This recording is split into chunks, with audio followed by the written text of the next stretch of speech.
Morning guys! Pasok na si Kuya AJ. Yan, naabutan ko siya na ngayon palang papasok. Medyo malilate siya ng konti. Ingat Kuya. Oink. Ingat. Bye.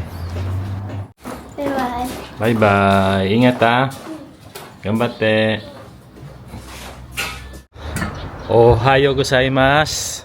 Kyou wa gakkou ni ikimasu. Ayun. So nag-practice na tayo mag-Japanese ano. Dahil nga nag-aaral tayo every Wednesday ng Japanese language. Practice ko na.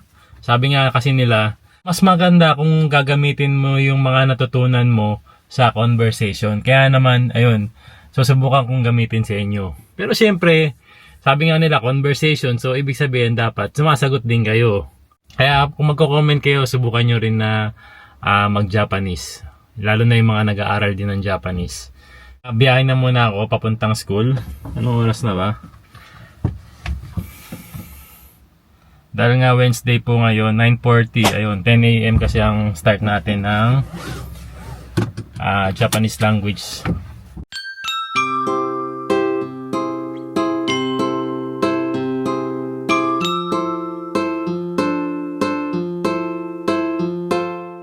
So, ima wa gakkou ni tsukimashita. Nandito na tayo sa school. Akit na agad ako sa room natin.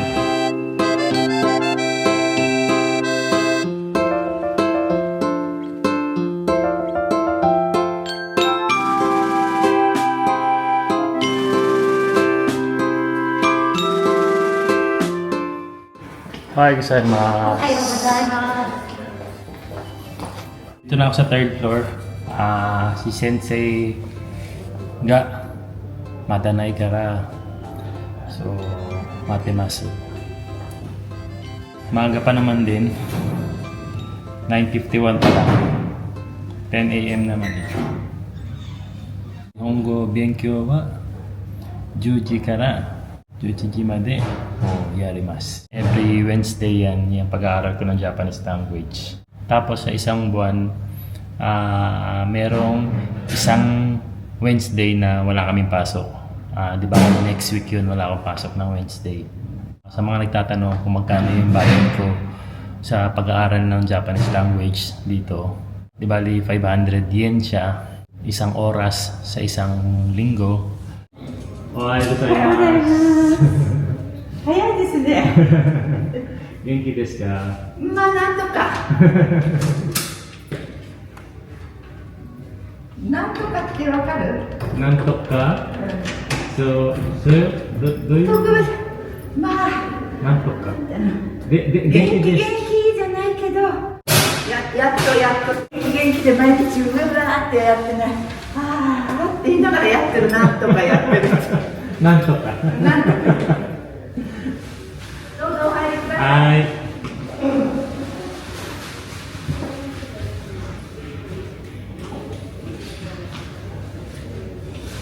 Ayan, tapos na yung aking Japanese language. Umuwi muna ako saglit para kunin tong basket. Kasi mamimili ako. Punta ako ng supermarket ngayon. Wala na kasing laman yung rep. So, panibagong grocery. So, di bali nandito na ako sa Top Supermarket. Yung supermarket na lagi nating binibilan ng mga pagkain natin. So, struggle na naman ako sa pag-iisip nito kasi nahirapan ako mag-isip ng kung ano yung iluluto sa araw-araw. So, mamimili lang ako ngayon ng siguro pang 1 week na pagkain namin.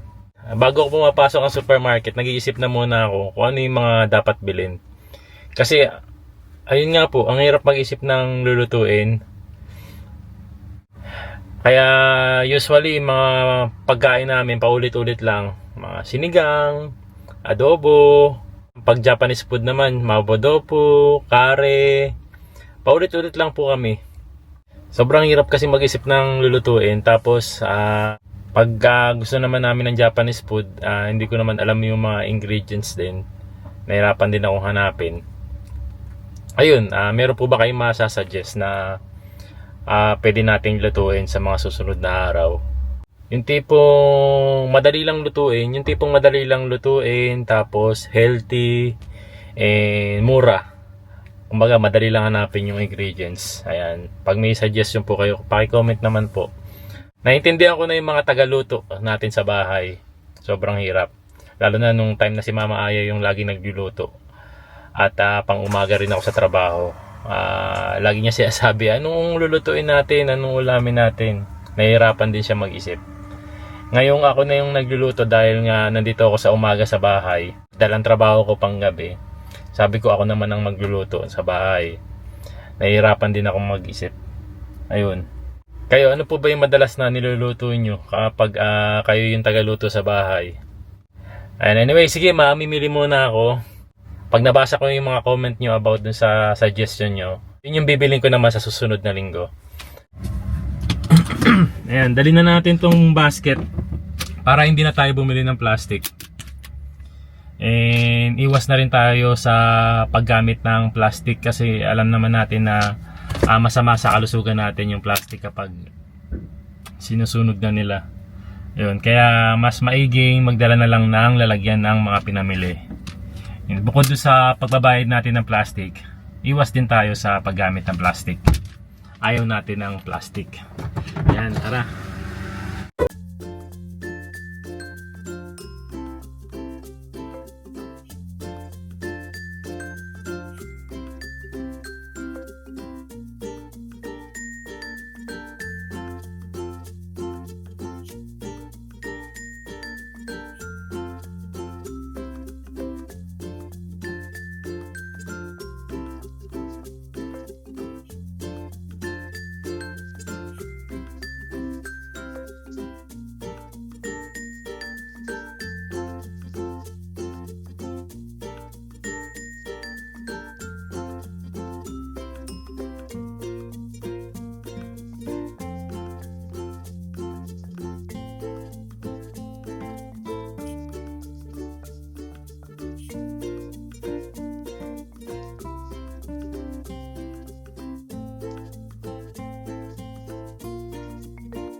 Ayan.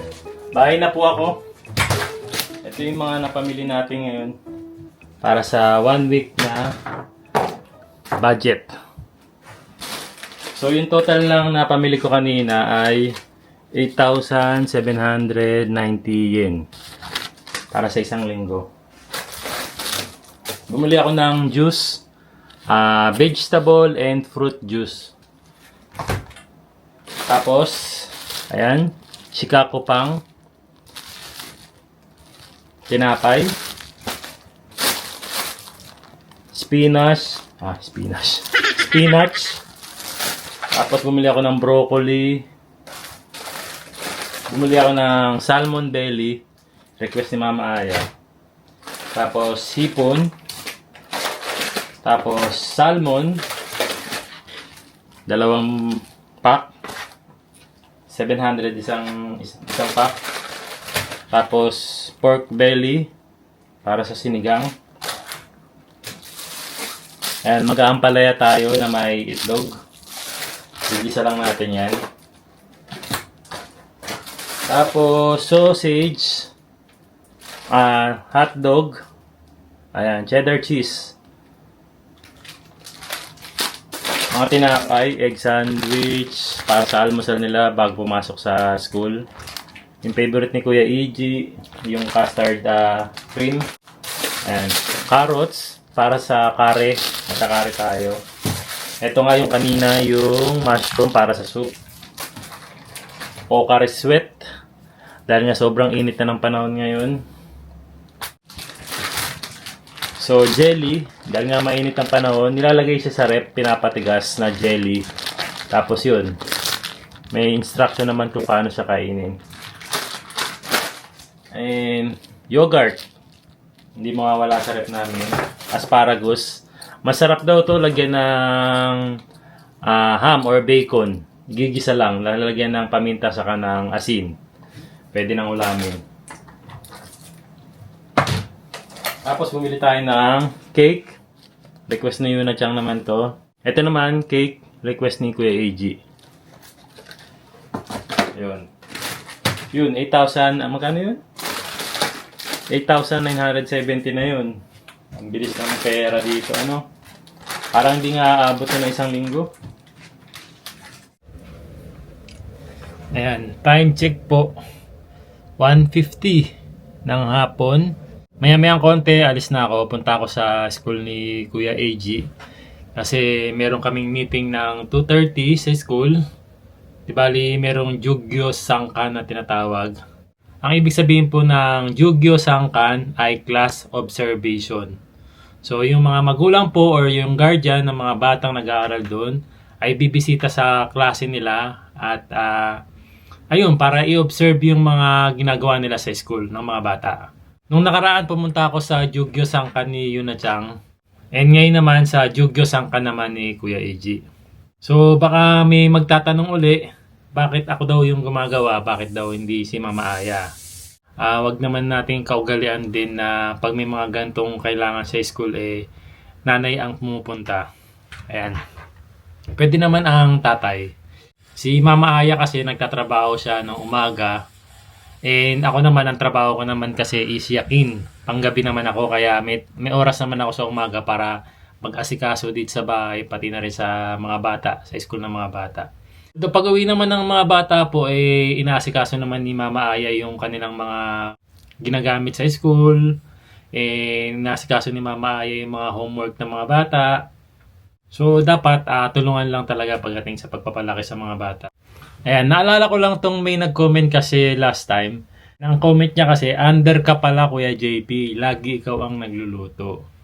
Kasi, yun ay kagustuhan ko naman talaga. Na hindi naman, porkit tumutulong ako or ako yung nagluluto, naglilinis, or kung ano naman yung mga ginagawa ko sa bahay. Hindi naman po ibig sabihin nun, under ka na sa asawa mo. Saka unang-una, hindi lang naman talaga ako yung nagluluto, naglilinis dito sa bahay namin. Nagtutulungan naman kami ni Mama Aya.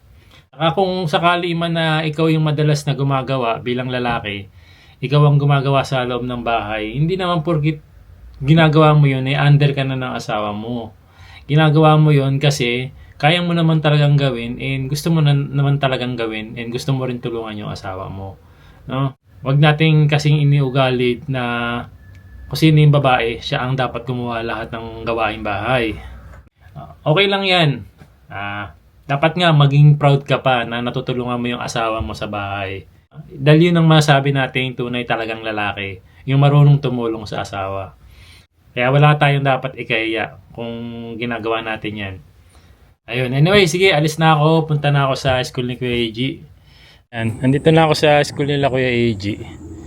Nagdadatingan na rin yung mga magulang.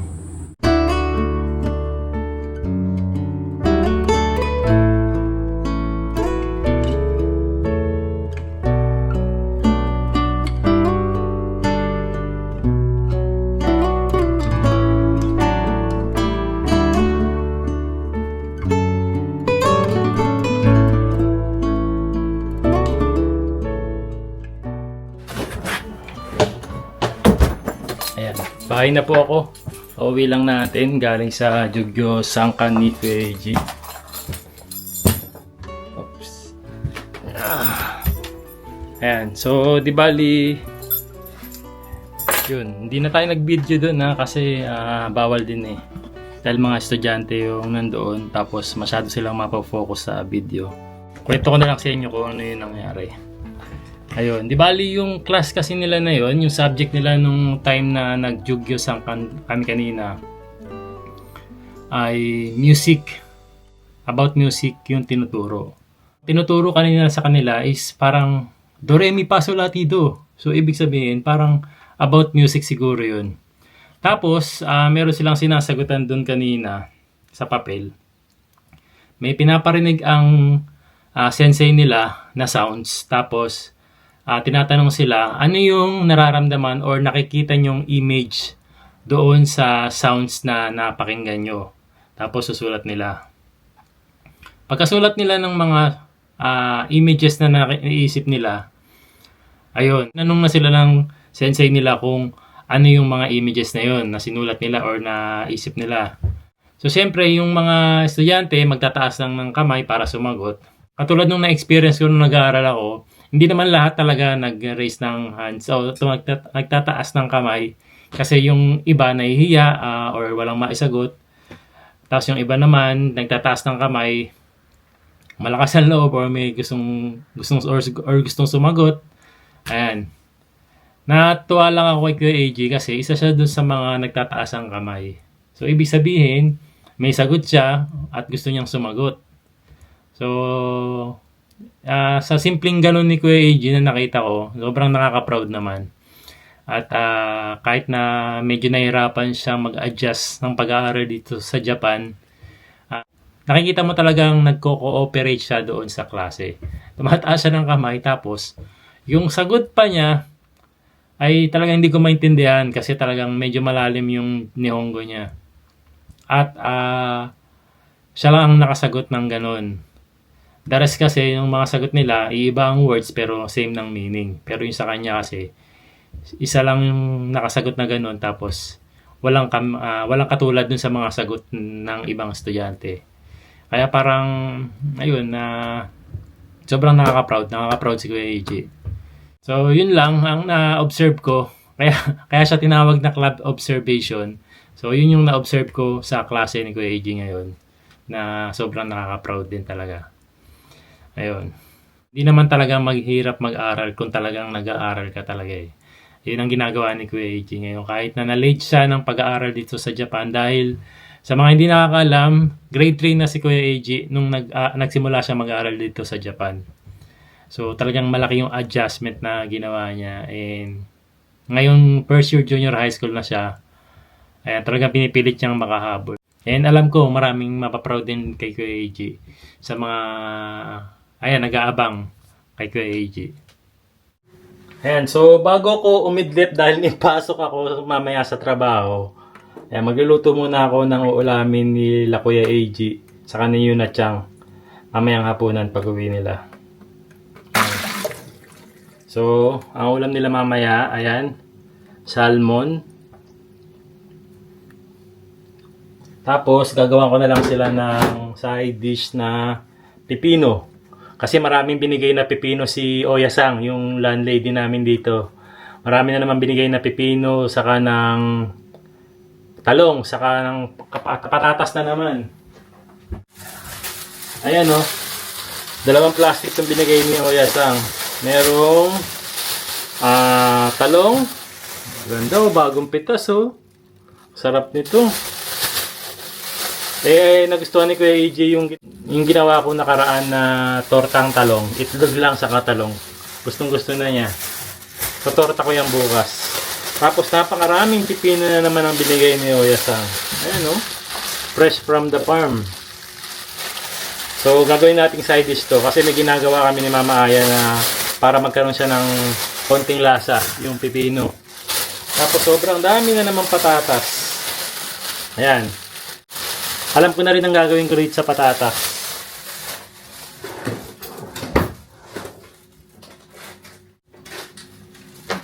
Ayan, ito, nabibili to sa supermarket. Masarap to sa pipino. So, isasama mo lang siya. Lalagyan mo lang ng olive oil or sesame oil pala. So, sesame oil. Lalagyan mo lang ng sesame oil saka itong powder na to. Pwede nang pang side dish.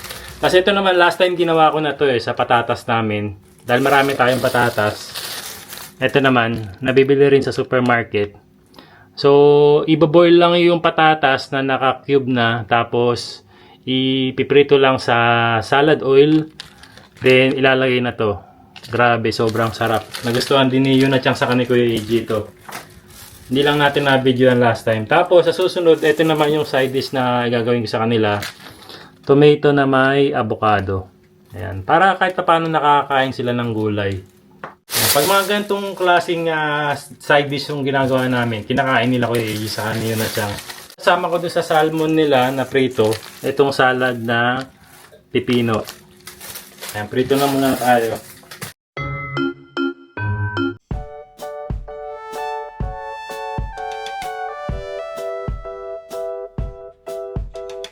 Ayan, kanina kasi dito ako nagluluto sa kalan. Ito sa stove. Kaya lang, ay na niyang bumukas. Kasi ibig sabihin ng pumupula na to, wala na siyang battery. Kaya hindi natin magamit yung stove. Buti na lang talaga meron tayo ditong extra kalan. So diyan ko na tinuloy yung pagpiprito ko.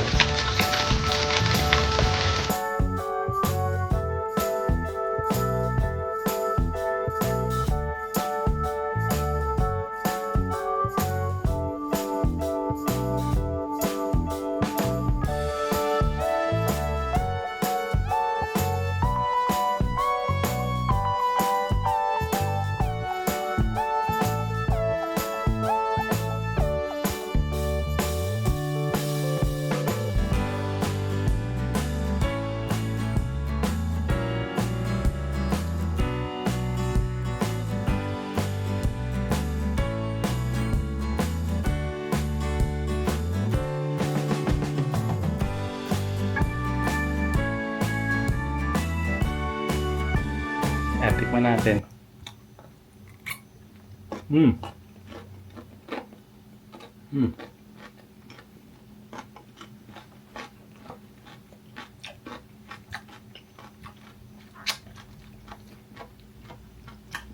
Medyo masakit ang gilawid ko ngayon. Parang hindi kaya kumain ng medyo matigas. Ayusin ko na yung pagkain nila, Kuya Eiji. Nakaniyo na siya.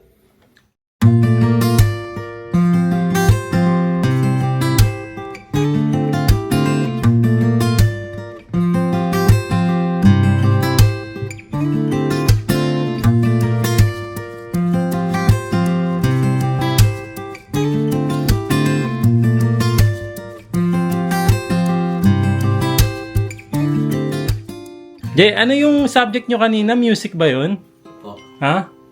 Galing mo, sumasagot ka dun ha. Very good yun. Ano yung sinagot mo? Hindi ko naintindihan yun eh. Aura? Hindi po ano. Ano ba tawag? Pinahinggan po namin yung music. Oh, di ba pinarinig sa inyo yung music, tapos iisipin nyo kung ano yung image na naiisip nyo. Ano yung sinagot mo kanina? Parang horror. Horror? Galing ah. Very good, very good. Sige. O, matutulog na muna ako kasi may pasok ako mamayang gabi sa trabaho. Tapos yun, kita-kits na lang po tayo sa next video. Maraming salamat po sa pagsama nyo ulit sa buhay natin dito sa Japan. Ayan, kita-kits po ulit.